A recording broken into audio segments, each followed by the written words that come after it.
নমস্কার, আর্টিস্ট টিভিতে আপনাদের সকলকে স্বাগত। আমি পূর্বাশা রয়েছি। আমার সঙ্গে রয়েছেন জাতীয় পুরস্কার জয়ী পরিচালক সৃজিত মুখোপাধ্যায়, ব্যস্ততম পরিচালক। তার সত্যি বলে সত্যি কিছু নেই মুক্তি পেতে চলেছে, তার মধ্যেই তিনি তার পরবর্তী ছবির শুটিং শেষ করে ফেলেছেন। পাইপলাইনে প্রচুর কাজ। সৃজিত মুখোপাধ্যায়, তার সঙ্গে রাপর্ণা, দুজনকেই স্বাগত আর্টিস্ট টিভিতে। কেমন আছো? খুব ভালো আছি। খুব ভালো আছি। আমি সঙ্গীতে থাকতে পছন্দ করি।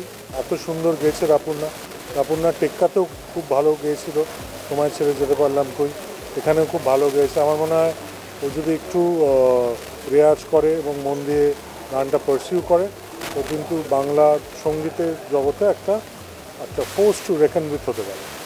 রাপর্ণা, এই যে সৃজিতদা যেগুলো বললেন, মানে মেন্টরের মতো আর একটু রেওয়াজ করে, এটা কি কি মনে হচ্ছে? একদম ঠিক বলছেন। রেওয়াজটা কি সত্যিই কম করা হয়? করাই হয় না। কলেজে পড়ি আমি, আমি জানতামই না এরকম কিছু হবে আমার জীবনে। এটা তো একদমই সাডেন একটা ব্যাপার। তো হ্যাঁ, অ্যাগ্রি করি আমি। আর সৃজিতদা, তোমার ছবি যদি দেখি আমরা, মানে আমরা ধরো যারা ছোট ছিলাম, ছোট থেকে বড় হয়েছি সেই অটোগ্রাফ থেকে, তোমার ছবির না, তোমার বয়স নয়, কিন্তু তোমার তো কেরিয়ারটা অনেক দিন হয়ে গেল। অ্যালফাবেট তোমার 26টা প্রায় দুটো, হ্যাঁ, তুমি কমপ্লিট করে ফেলেছো, এটাও তো মুখের কথা নয়। 26টা অ্যালফাবেটে তুমি 23টা কমপ্লিট করে ফেলেছো প্রায়। তো সেই অটোগ্রাফের গানগুলো বা হেমলক সোসাইটি আমরা যাই বলি, ওই গানগুলো এখনও এতগুলো বছর পেরিয়ে আসার পরেও কিন্তু ভীষণভাবে প্রাসঙ্গিক মনে হয়।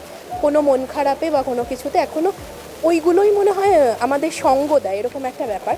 সেখানে তোমার এই সত্যি বলে সত্যি কিছু নেইতে একটি মাত্র গান, এটার তো একটা বিরাট বড় তাৎপর্য রয়েছে। না হলে তুমি সৃজিত মুখোপাধ্যায় এই তোমার ঘরে বসত করে কয়জনা এই গানটা রাখতো না। হ্যাঁ, আমি না, আমার যদিও সঙ্গীত খুব প্রিয়, বাট আমি সিনেমার যে ডিসিপ্লিন বা সিনেমার যে ক্রাফট, সেটার সঙ্গে তো আমাকে একটু লয়াল থাকতে হবে। সো আমি গান ঢোকানোর জন্য গান কখনো ঢোকাইনি, যদিও আমি খুব সঙ্গীত ভালোবাসি এবং গান খুব ভালোবাসি। তো যে কারণে নির্বাক যদি আমরা দেখি, নির্বাকও কিন্তু একটা গান, হ্যাঁ, যদি আকাশের গায়ে কান্নাপাতি, সেটাও আসে একদম শেষে। তো এখানেও একটা খুব ক্রিটিক্যাল জায়গায় গানটা আসে, কিন্তু তারপর আর গোটা ছবিতে আসে না। কারণ ছবির যে চলন, ছবির যে স্ট্রাকচার, সেখানে একটা তাল আছে, একটা রিদম আছে। মানে ছবিটাও কিন্তু একটা গান।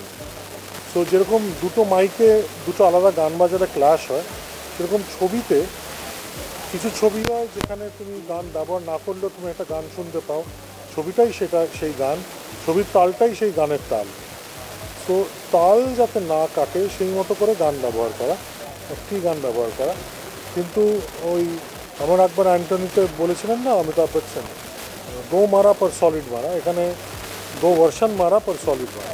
আর পরের যে মেল ভার্সনটা, সেটা তুমি যেরকম বলছিলে যে ছবিটা মুক্তির পরে সেটা প্রকাশ পাবে। এটা মুক্তির পরে প্রকাশ পাবে এবং ছবিতে হয়তো এন্ড টাইটেলে আসবে। সো সেই জায়গায় তো আমরা দেন উই হ্যাভ, মানে we reinforce this as the theme song of the film. সিনেমাটার যে মূল ভাব, যে স্ট্রাকচার, যে ট্রিটমেন্ট, সেইটাকে এই গানটা খুব ভালো ধরে। তো সেই জায়গা থেকে আমার মনে হয় একটা গানের চেয়ে বেশি জায়গা এই ছবিতে এসে ওঠে। আর রাপর্ণাকেই বাছা একটি মাত্র গান, সেটাই গেয়েছে রাপর্ণা ফিমেল ভার্সনটা, সেটা কেন? কারণ রাপর্ণার গলার মধ্যে আমি আমার প্রিয় অনেকগুলো গলার বেস্ট জিনিসগুলো পাই। হ্যাঁ, সো এবার এবং ওর গলার সবচেয়ে বড় স্ট্রেংথ আমার মনে হয় it is right now very র অ্যান্ড আনটাচড। ঠিক আছে, ও খুব মন খুলে প্রাণ খুলে গায়। ওর ইনস্টাগ্রামে যখন আমি গান শুনি, তো ওর যে ইমোটিং, হ্যাঁ, সেই ইমোটিংটা আমার মুগ্ধ করে। এবং আমার ওই আর কি, মানে আমি এরকম ব্যাঙ্গালোরে একটি শীর্ণকায় বগলে গিটার নিয়ে একটা হার্ডওয়্যার ইঞ্জিনিয়ার আমার একটা জলসায় বসে গান শুনিয়েছিল। আমি টানা সেদিন 22টা না 25টা গান শুনেছিলাম, উঠিনি। বাকিরা খেতে ফেতে চলে গেছে, বাড়িও চলে গেছিলো, আমি আরও ও শুনে যাচ্ছিলাম। তো আমার যখন যেটা ভালো লেগে যায়, গভীরে ঢুকে যায়, সেটা গভীরেই থাকে, সেটা গভীর থেকে বেরোয় না।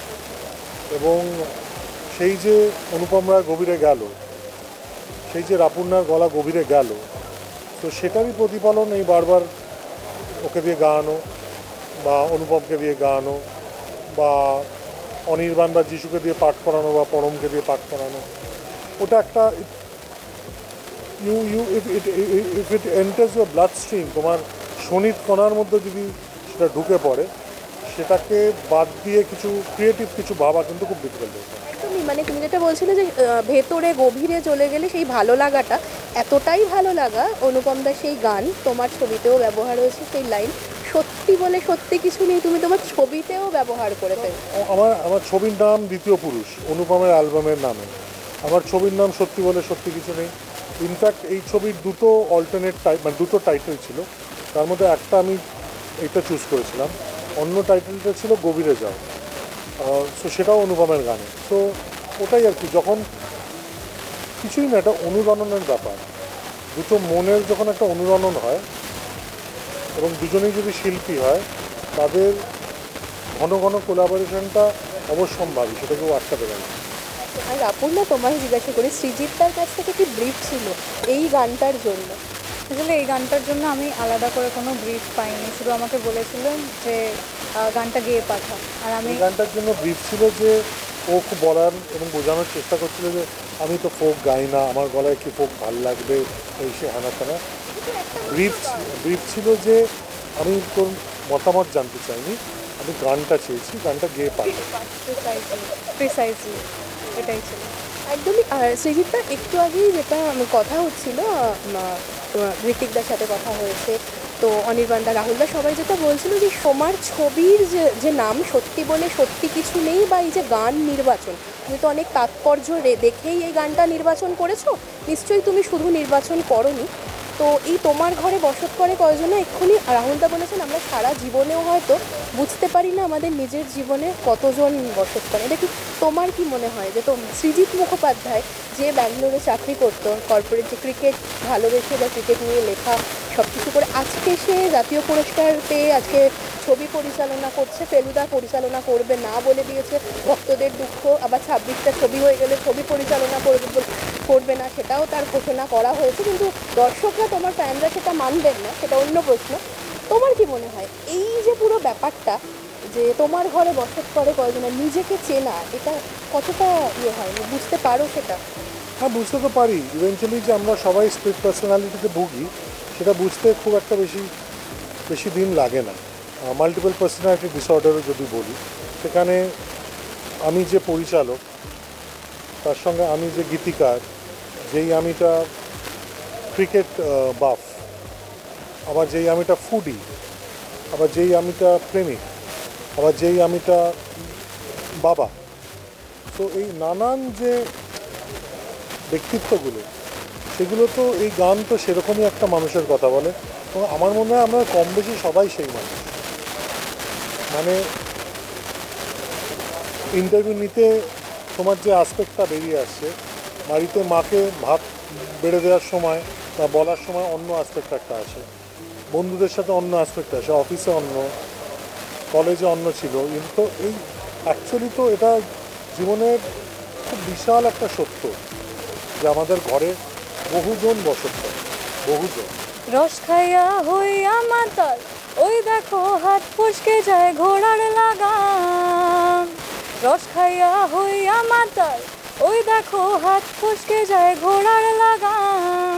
সেই লাগাম খানা ধরে দেখো কুঞ্জনা কুঞ্জনা, লাগাম খানা ধরে দেখো কুঞ্জনা কুঞ্জনা।